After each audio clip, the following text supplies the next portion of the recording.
Bismillahirrahmanirrahim. Assalamualaikum warahmatullahi wabarakatuh. Innal hamdalillah nahmaduhu wa nasta'inuhu wa nastaghfiruh wa na'udzu billahi min shururi anfusina wa min sayyiati a'malina. Man yahdihillahu fala mudilla lahu ومن يضلل فلا هادي له وأشهد أن لا إله إلا الله وحده لا شريك له وأشهد أن محمدا عبده ورسوله صلى الله عليه وعلى آله وسلم تسليما كثيرا أما بعد اللهم إنا نسألك علما نافعا ونعوذ بك من علم لا ينفع. Ma'asyiral muslimin, ikhwan wa akhwat fillah rahimakumullah. Hari ini adalah hari Ahad, tanggal 14 Dzulqa'dah 1433 Hijriah, yang bertepatan dengan tanggal 30 September 2012. Insyaallah mulai hari ini dan untuk setiap Ahad jam 8 sampai jam 10 kita akan mengkaji yang pertama-tama dari kitab Riyadhus Shalihin beserta syarahnya Bahjatun Nadhirin dan juga syarahnya Syekh Utsaimin dan syarah-syarah yang lainnya.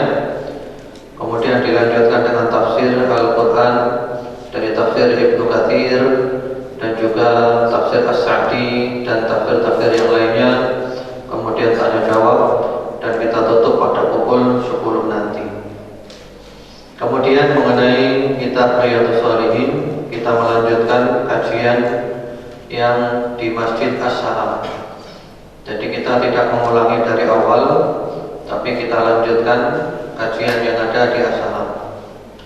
Adapun yang ingin mengikuti dari awal, maka alhamdulillah rekamannya semuanya ada, mulai dari awal sampai kajian yang hari ini.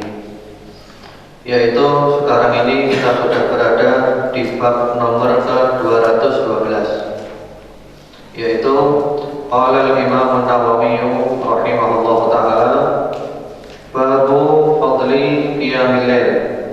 Berkata al-Imam An-Nawawi, semoga Allah merahmatinya, bab keutamaan qiyamul lail, salat malam. Ada satu faedah kalau kita membaca kitabnya para ulama, maka kita dahului dengan menyebutkan siapa penulis kitab itu. Misalnya kitab Riyadhus Shalihin, kita mengucapkan qala al-Imam An-Nawawi rahimahullahu taala. Atau boleh juga kita menyebutkan secara global, qala Syekhul Musannif rahimahullahu taala. Berkata Syekh penulis kitab ini, semoga Allah merahmatinya. Kalau masih hidup maka kita mengucapkan qala Syekhul Musannif hafizahullahu taala, semoga Allah menjaganya.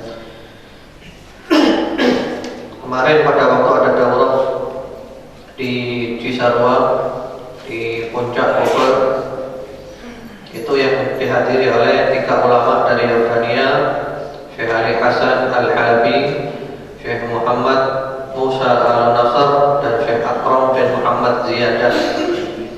Yang mana ketika itu Syekh Akram bin Muhammad Ziyadah hafizahullah ta'ala menegur ikhwan yang ditugaskan untuk membaca. Karena ketika membaca kitabnya langsung baca begitu saja. Ditegur oleh beliau, dijelaskan adab membaca kitab itu. Sebelum membaca disebutkan dulu penulisnya.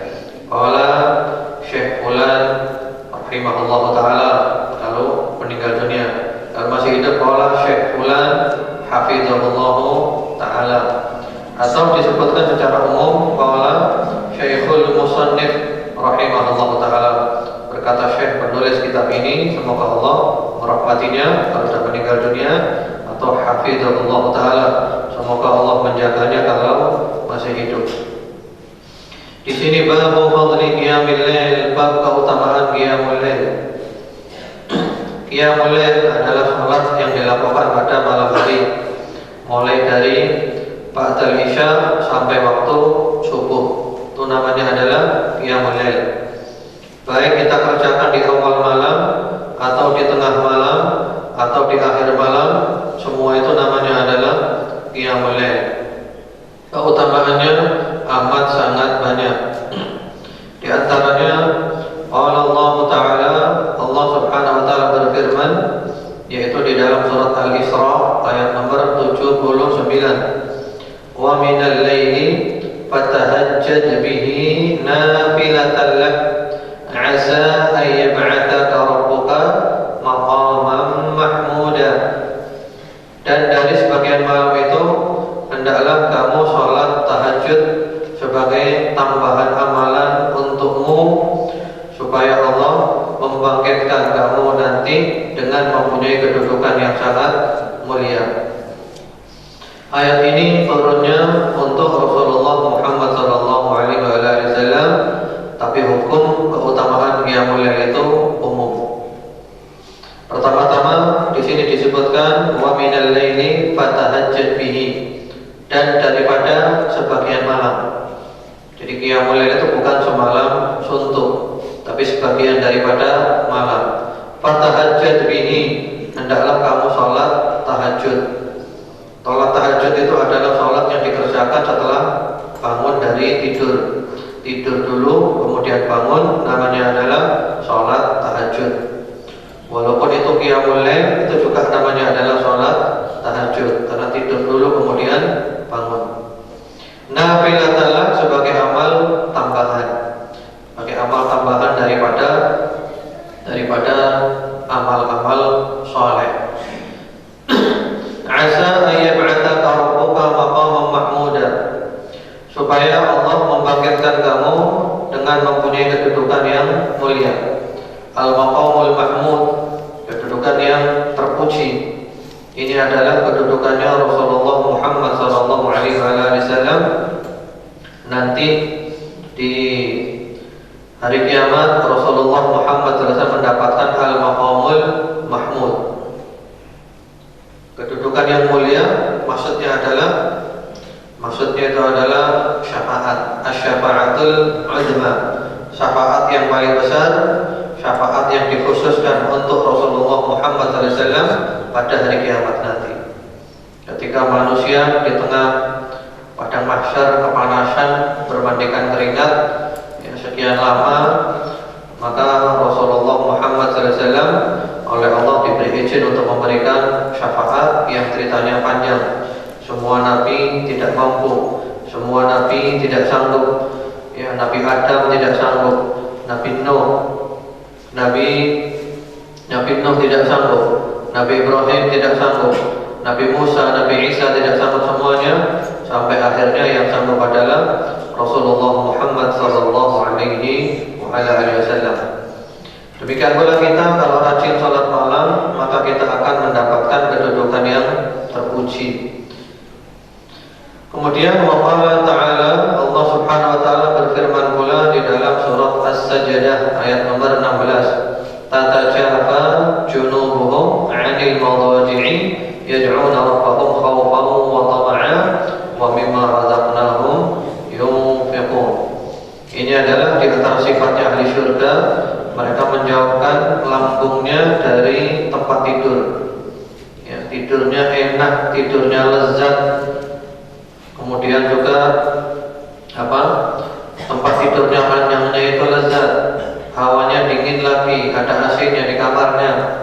Tapi semua itu ditinggalkan, dia bangun untuk menghadap Allah Subhanahu wa taala, berdoa kepada Allah Subhanahu wa taala, berharap kepada Allah dan takut kepada Allah Subhanahu wa taala, sambil selalu istighfar kepada Allah Subhanahu wa taala. Ini luar biasa. Ini adalah tandanya orang yang beriman. Karena kalau orang yang imannya lemah, jangankan sholat tahajud, sholat subuh saja terasa berat.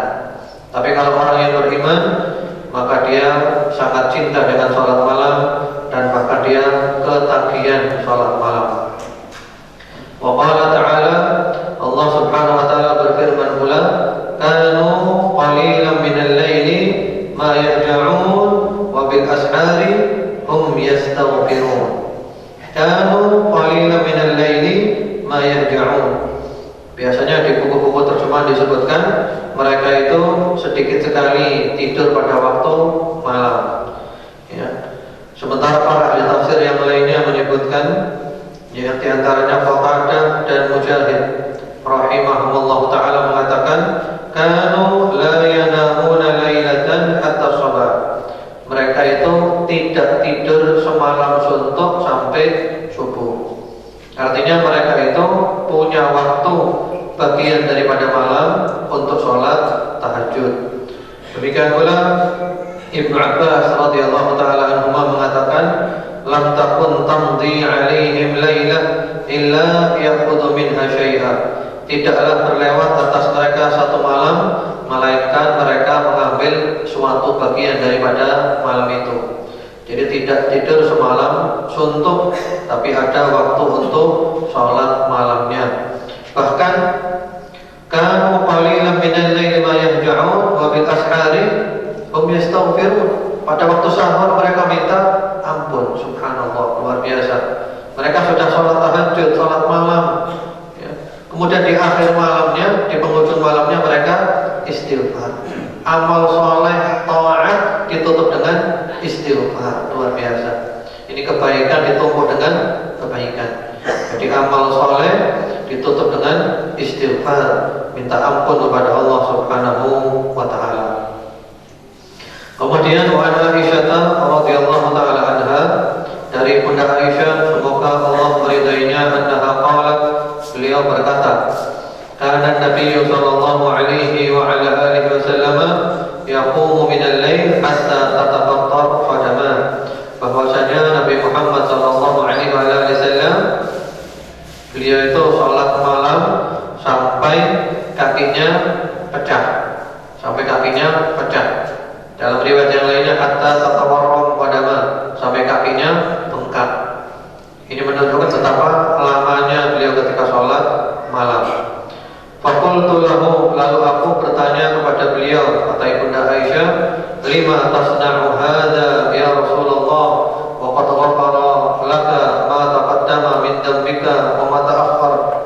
Kenapa Anda lakukan ini wahai Rasulullah, padahal Allah telah mengampuni dosa-dosa Anda yang telah lalu dan yang akan datang.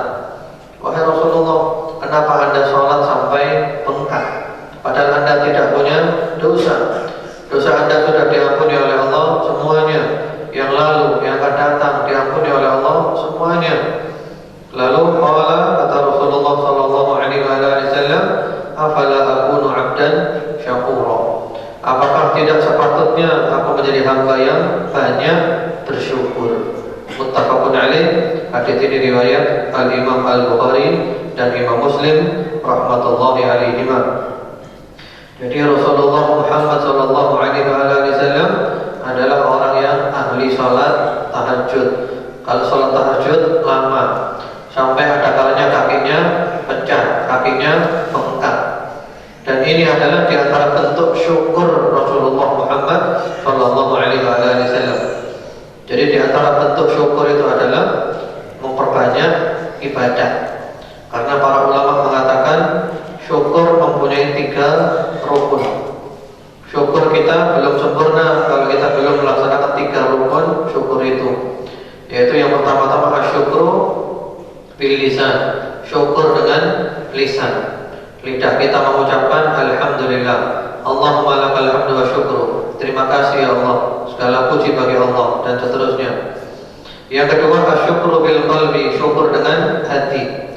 Hati kita meyakini bahwa semua nikmat yang kita dapatkan ini semuanya adalah dari Allah Subhanahu wa taala, bukan usaha kita semata. Kemudian yang ketiga adalah asyukru bil jawarihi, syukur dengan anggota tubuh. Kita memperbanyak amal soleh, kita banyak ibadah, kita banyak taat, ya, kita selalu mempergunakan semua nikmat itu untuk taat dan bukan untuk maksiat. Syukur. Dan syukur ini keutamaannya amat sangat besar. Beberapa waktu yang lalu kami di Masjid An-Nur ini pernah kedatangan tamu. 2 orang tamu agung dari Arab Saudi, yaitu itu yang satu Syekh Abdul Wali Al-Arkani. Syekh Abdul Wali Al-Arkani seorang qorib ya, yang menjadi imam di Masjid Jami' Khadimul Haramain Al-Malik Fahad di Jeddah dan punya kaset murattal. Syekh Abdul Wali Al-Arkani. Beliau bersama dengan Syekh Abdul Wahid Al-Maghribi dari Madinah, seorang muballigh, seorang yang ahli dan seorang da'i. Ya. Kedua Syekh ini datang bertemu ke masjid kita. Syekh Abdul Wali Al-Arkani sempat jadi imam sholat maghrib dan sholat isya. Kemudian Syekh Abdul Wahid Al-Maghribi menyampaikan ceramah. Di antara isi ceramahnya adalah tentang syukur. Luar biasa tentang syukur, beliau perinci.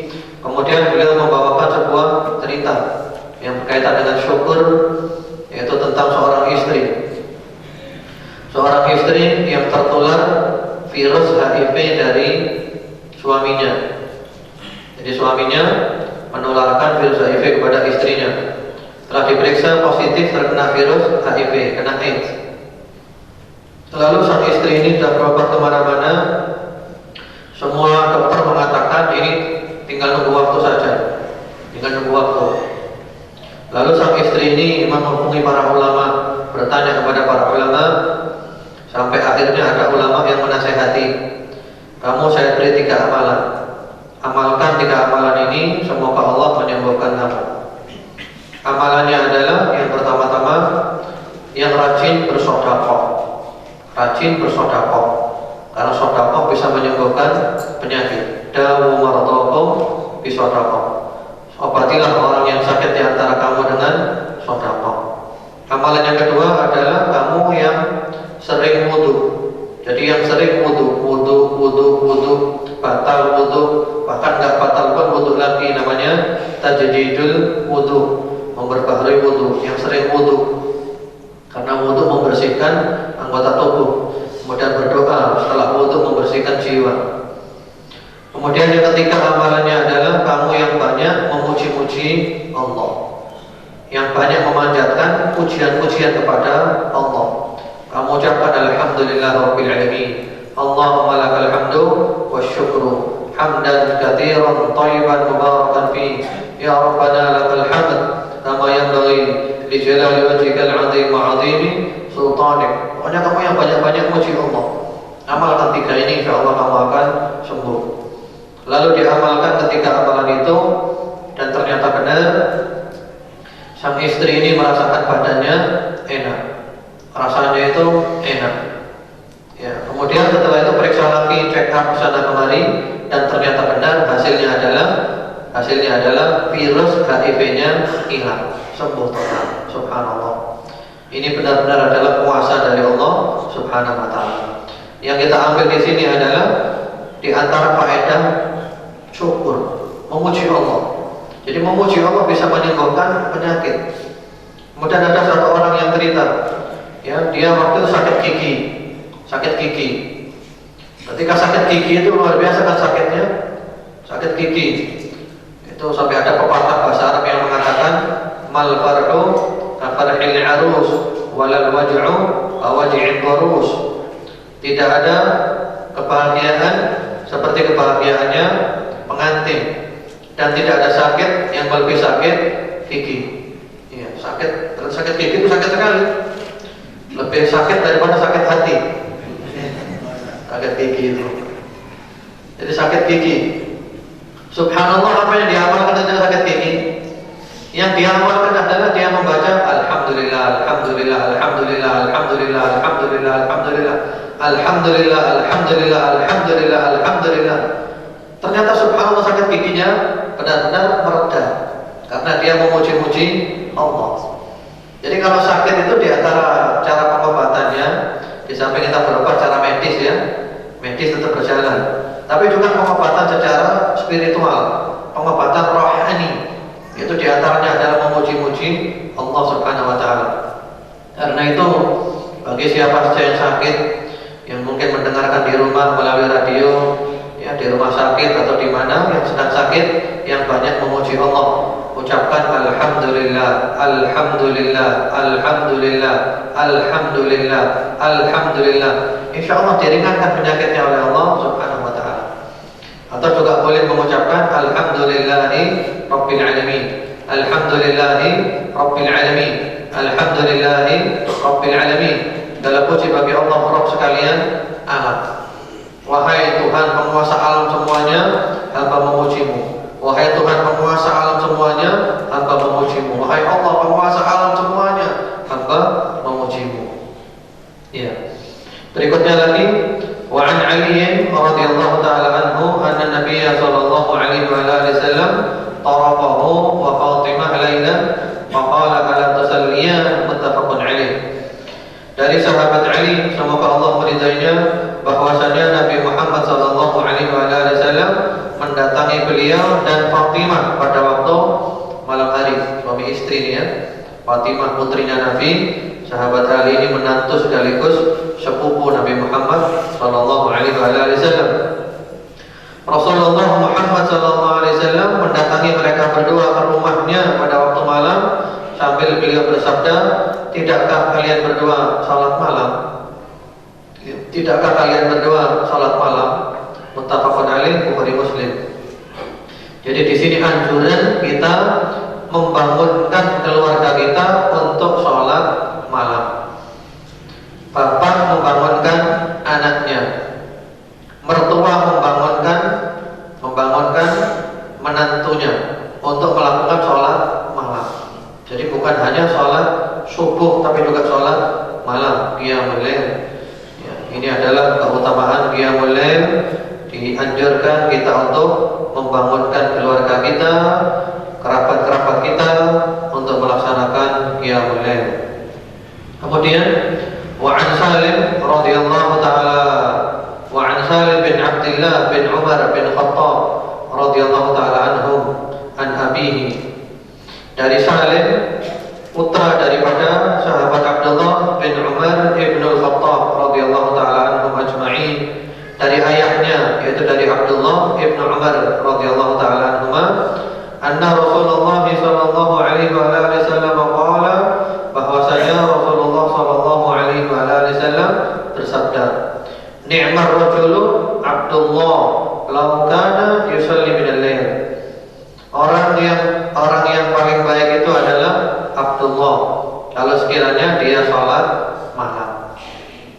Di Rasulullah Muhammad sallallahu alaihi wasallam memuji sahabat Abdullah ibnu Umar. Kamu ini adalah orang yang terbaik kalau kamu sholat malam. Allah Salim, berkata Salim perawi hadits ini, putranya, fakana Abdullah ba'da dzalika la yanamu min al-laili illa qalila. Maka Abdullah setelah itu tidak tidur kalau malam kecuali sedikit. Muttafaqun alaih, riwayat Bukhari Muslim. Subhanallah. Ya. Di sini ada beberapa faedah, yaitu tentang keutamaan sahabat Abdullah ibnu Umar. Beliau adalah orang yang terbaik kalau beliau sholat malam, dan terbukti beliau sholat malam. Berarti beliau adalah orang yang terbaik. Kemudian juga para sahabat Rasulullah SAW itu selalu mengerjakan perintahnya Nabi. Mereka bersegera mengerjakan perintahnya Nabi. Setelah mendengar hadits ini, sahabat Abdullah bin Umar tidak pernah meninggalkan sholat malam. Kemudian di sini ada faedah lagi. Seorang anak ketika menceritakan bapaknya langsung menyebut nama bapaknya, itu bukan berarti kurang sopan, bukan berarti kurang akhlak. Kalau bahasa Jawanya bukan berarti jambal. Ya, jambal. Jambal itu manggil namanya. Yang tidak boleh manggil namanya langsung. Misalnya kita punya bapak namanya Ali, kita panggil Ali, nah itu jambal, tak sopan. Kita panggilnya adalah wahai ayah. Ya. Tapi kalau kita menceritakan Ali itu adalah seorang yang rajin sholat malam, kita ceritakan ayah kita, itu tidak apa-apa. Seperti di sini, ya, Salim menceritakan ayahnya. Apa kata Salim? Fakana Abdullah ba'da dzalika la yanamu min al-laili illa qalila. Abdullah setelah mendengar hadits ini tidak tidur pada waktu malam kecuali sedikit. Jadi Abdullah, ayahnya disebut langsung namanya. tanpa menyebutkan bahwasanya ayahku Abdullah, itu tidak apa-apa ya, tidak jambal, tidak apa namanya, bukan berarti kurang sopan. Kalau kata orang Jawa bukan berarti kudu. Kemudian di sini juga ada faedah bahwasanya kita boleh memuji seseorang. Memuji seseorang kalau pujian kita itu justru akan memotivasi dia tambah semangat beramal soleh. Yang tidak boleh itu adalah kita muji orang di depan dia, yang mana pujian kita itu akan menimbulkan orang itu ujub, bangga diri, terjerumus dalam dosa. Tapi kalau pujian kita justru akan menjadikan dia tambah semangat beramal soleh, tidak apa-apa kita puji ya. Dengan catatan pujiannya adalah pujian yang benar, tidak berbohong, apa adanya. Kemudian selanjutnya, wa an Abdullah bin Amr ibn al-As radhiyallahu ta'ala anhuma, dari sahabat Abdullah bin Amr bin al-As, semoga Allah meridai keduanya, annahu qala, beliau berkata, qala Rasulullah sallallahu alaihi wasallam, telah bersabda Rasulullah sallallahu alaihi wasallam, ya Abdullah, la takun mithla fulan kana yaqumul lail fatarka qiyamal lail, muttafaqun alaih. Wahai Abdullah, jangan kamu menjadi seperti si fulan. Dahulu dia rajin sholat malam, kemudian dia meninggalkan sholat malam. Muttafaqun alaih. Hadis ini Bukhari Muslim. Iya. Jadi ini teguran kepada sahabat Abdullah bin Amr bin al-As radhiyallahu taala anhuma. Ditegur, wahai Abdullah, jangan jadi seperti si fulan. Jangan niru si fulan. Karena si fulan itu dulu rajin sholat tahajud, kemudian si fulan meninggalkan sholat tahajud. Nah, berarti orang yang dulu rajin tahajud, kemudian sekarang tidak lagi rajin tahajud, ini adalah sesuatu yang tercela, jelek. Dulu rajin amal soleh, sekarang tidak lagi rajin amal soleh. Mantan orang baik itu adalah jelek. Mantan orang jahat itu adalah baik. Betul kan? Karena itu kita jangan menjadi mantan orang baik. Lebih baik menjadi mantan orang jahat. Dahulu jahat, kemudian taubat kepada Allah, menjadi orang yang baik. Jangan dulu orang baik, kemudian berubah menjadi orang yang tidak baik, kemunduran. Lalu Syekhuna Fadilatul Syekh Muhammad bin Shalih Al-Utsaimin rahimahullah ta'ala membawakan satu faedah yang sangat mendalam dari hadis ini. Kalau orang yang dulu rajin sholat tahajud, kemudian dia tidak lagi rajin tahajud, ini jelek, ini tercela.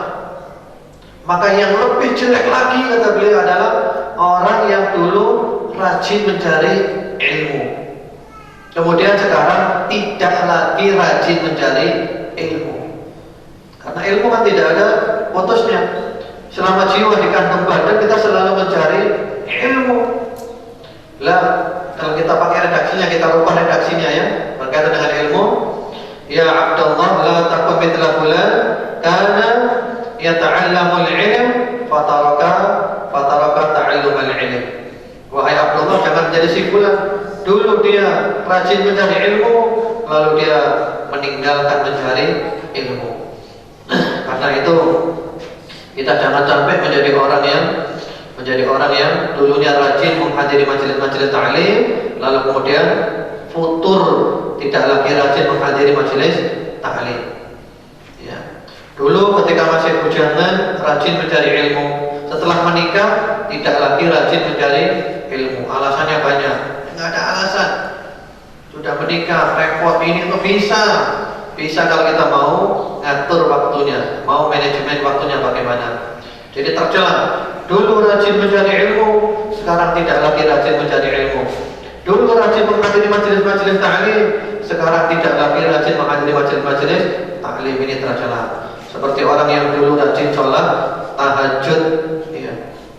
Kemudian sibuk mencari dunia, sibuk kerja, kalau malam capek, tidurnya kemalaman, sehingga tidak lagi rajin sholat tahajud. Ya, itu dulu aja, karena waktu kita untuk kitab Riyadhus Shalihin setengah jam ya. Jadi kita buka setengah jam dengan Riyadhus Shalihin. Di buku saya yang tertulis kita sampai di hadits nomor 1163. Ya. Berarti insyaallah hari Ahad depan kita masuk hadits nomor 1164.